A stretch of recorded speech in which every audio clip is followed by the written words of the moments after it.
Kiko. Hei. Hei. Gak ada apa-apa lagi. Ih, basah. Ih, kamu dari mana, ih? Sini, sini. Mau kemana? Tuh. Ada siapa? Ada siapa? Hah? Siapa? Ada siapa? Kenapa? Mau kemana? Mau kemana? Mau kemana?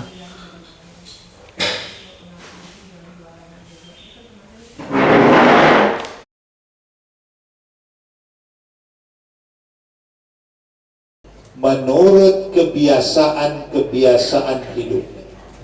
Apa kebiasaannya? Biasanya kebiasaan itulah yang mengantarkan kematiannya.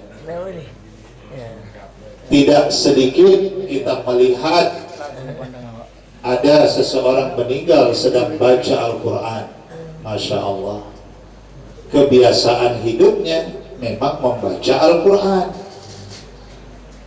Tak sedikit orang meninggal dunia sedang berolahraga di lapangan hijau, dan meninggalnya di lapangan saat dia berolahraga.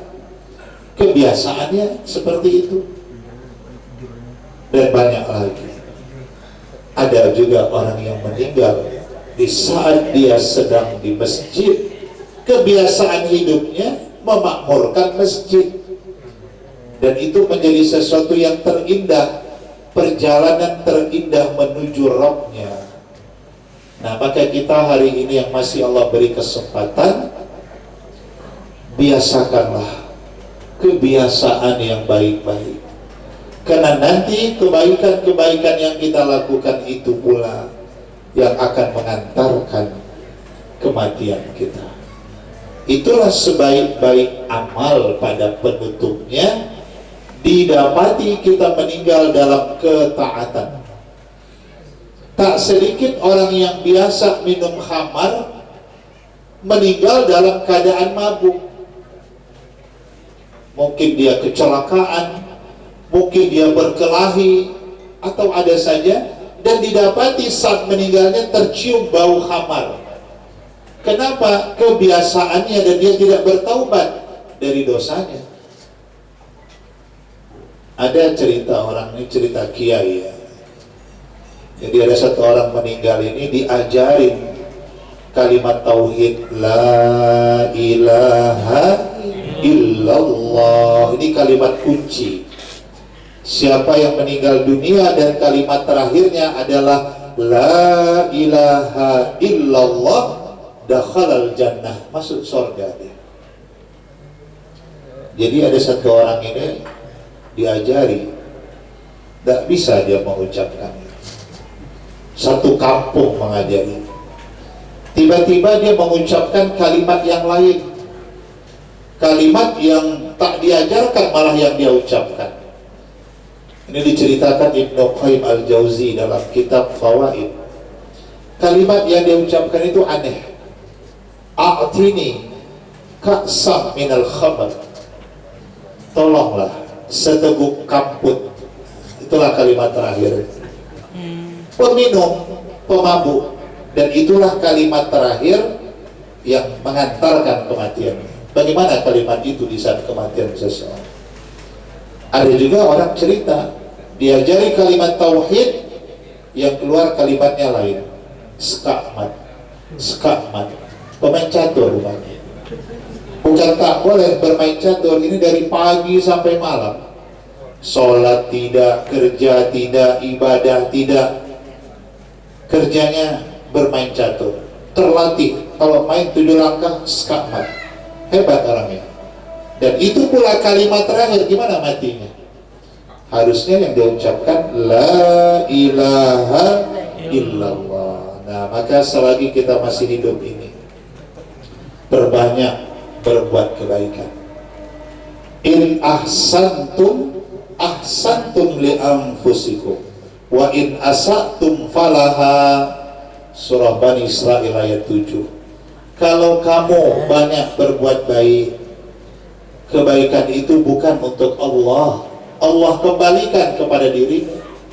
Tapi kalau kamu hari ini berbuat kejahatan dan kamu bebas dari kejahatan dan kamu mendapat banyak keuntungan dari kejahatanmu dan kamu bebas dari hukuman dunia tapi tidak dengan hukuman Allah, dan kalau kamu berbuat jahat, falaha, kejahatan itu Allah kembalikan kepadamu.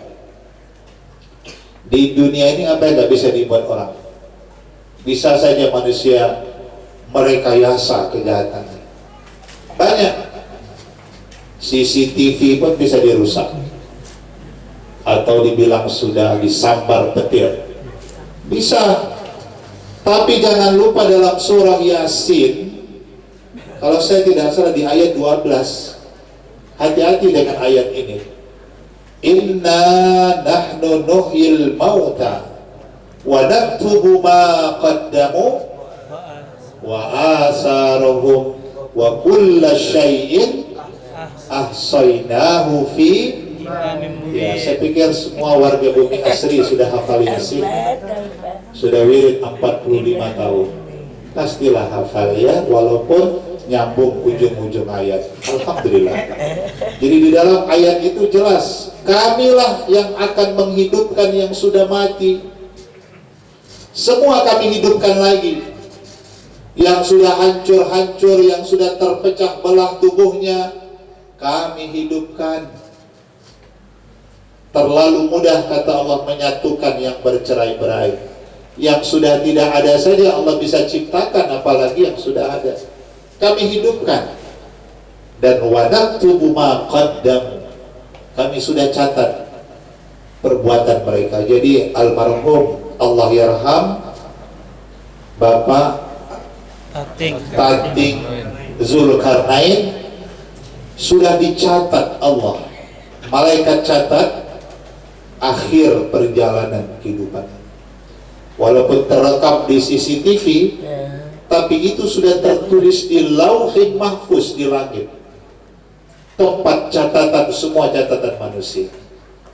Dan bukan saja yang, kalau kita kan yang bisa kita lihat yang terekam itu, tapi di ayat 12 surah Yasin itu wa asarohum, bahkan jejak-jejak rekam perbuatan pun dicatat Allah. Yang mana jejak rekam? Langkah kaki. Jadi saat almarhum pagi itu dari rumah, apakah berjalan dengan kendaraan, berjalan kaki, jejak-jejak perjalanan itu sudah dicatat malaikat. Tidak ada yang luput dari pencatatan Allah SWT. Dan itu akan Allah kembalikan kepada almarhum itu. Jadi sebenarnya melihat perjalanan akhir itu, insya Allah almarhum saat ini bahagia di alam barzah. Allah tempatkan di dalam Raudhah Miryadil Jannah, taman daripada taman surga.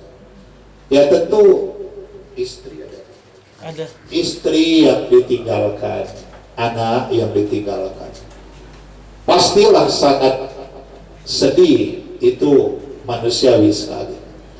Kehilangan ya. Tentu bagi ibu di rumah ini separuh jiwa telah pergi. Tapi Allah tidak akan membiarkan ibu dalam duka yang panjang. La yukallifullahu nafsan illa wus'aha laha ma kasabat wa 'alaiha. Masya Allah, ini warga bumi asri hafal Quran ini. Semua ayat yang dibaca bisa disambung. Jadi walaupun ibu separuh jiwa telah pergi, tapi Allah akan bahagiakan ibu dengan anak-anak. Ada menantu ya, ada cucu. Mereka lah yang akan mengisi separuh jiwa yang telah pergi. Apalagi ibu adalah orang yang aktif di masjid ya. Ini ibu-ibunya datang nih, kawan-kawan ibu mengaji semuanya. Mereka juga adalah pengisi separuh jiwa yang telah pergi itu. Makanya orang-orang beriman memang sedih. Nabi Muhammad SAW pun ketika kehilangan istrinya, pamannya, sedih. Amul hazan pada masa itu, tahu duka cita. Tapi ternyata di balik kesedihan itu Allah akan berikan sesuatu yang menguatkan hati. Nah, begitu juga dengan ibu sebagai istri yang salehah. Sedih itu manusiawi, tapi yakinlah ibu juga akan bisa bertemu lagi dengan almarhum. Tidak di dunia ini lagi, tapi nanti di sorga yang abadi. Benarkah kita bertemu lagi dengan orang yang kita cintai? Benar. Mana dalilnya? Doa malaikat dalam surah Ghafir ayat 8. Rabbana wa adkhilhum jannati adnil lati wa'adtahum wa man salaha min abaihim wa azwajihim wa zurriyatihim Rabbana innaka antal azizul hakim. Surah Ghafir itu nama lainnya surah Al-Mu'min. Jadi para malaikat itu berdoa saat mereka berada di Arash. Nama tempat malaikat berdoa itu namanya Baitul Ma'mur. Tempat mulia di mana itu? Di Aras. Persisnya di mana? Setentang dengan Ka'bah Baitullah yang ada di Mekah. Jadi Baitullah di Mekah itu kalau ditarik garis lurus ke langit, setentang dengan Aras. Dan di sana ada tempat para malaikat bertawaf, berdoa, bertasbih. Yang tempat itu namanya Baitul Ma'mur. Dan Allah bersumpah dengan tempat itu, wal Baitil Ma'mur, tempat mulia para malaikat berdoa. Apa doa malaikat yang tadi? Bahwa orang-orang yang beriman, orang-orang yang istiqomah dalam keimanannya, orang yang bersabar dalam hidupnya, didoakan malaikat, ya Rabb, masukkan mereka ke dalam sorga yang engkau janjikan bersama ayah ibu mereka, kakek nenek mereka, suami mereka, bahkan istri mereka dan anak keturunan mereka. Kumpulkan mereka di dalam sorga yang kau janjikan. Nah, makanya kita boleh bersedih, tapi tak boleh sedih yang membawa penderitaan. Sedih, menangis, tapi jangan sampai menderita. Bertemu lagi. Bahkan dalam surah Al-Ra'd juga disebutkan bahwa orang beriman bahkan bersama sahabat-sahabat mereka, selagi mereka beriman, Allah pertemukan. Nah, maka selagi kita hidup di dunia ini, perbanyak sahabat yang membawa kita ke sorga. Di mana sahabat-sahabat yang membawa ke sorga? Ada 4 tempat di dunia ini. Carilah mereka di 4 tempat itu. Majelis sholat berjamaah, masjid itu tempat sahabat-sahabat yang bawa kita ke sorga. Di mana lagi? Majelis ilmu, tempat majelis taklim diadakan. Di mana lagi? Majelis Al-Quran, di mana orang berkumpul membaca Al-Quran. Di mana lagi? Majelis zikir, orang berkumpul dan berzikir. Itu adalah majelisnya para malaikat. Siapa yang berkumpul di tempat itu, malaikat doakan mereka berkumpul di sorga. InsyaAllah nanti kita ini warga Bumi Asri, wabil khusus jamaah Masjid Al-Muhajirin, satu rombongan menuju sorga. Amin. Ketua BKM bawa bendera la ilaha illallah.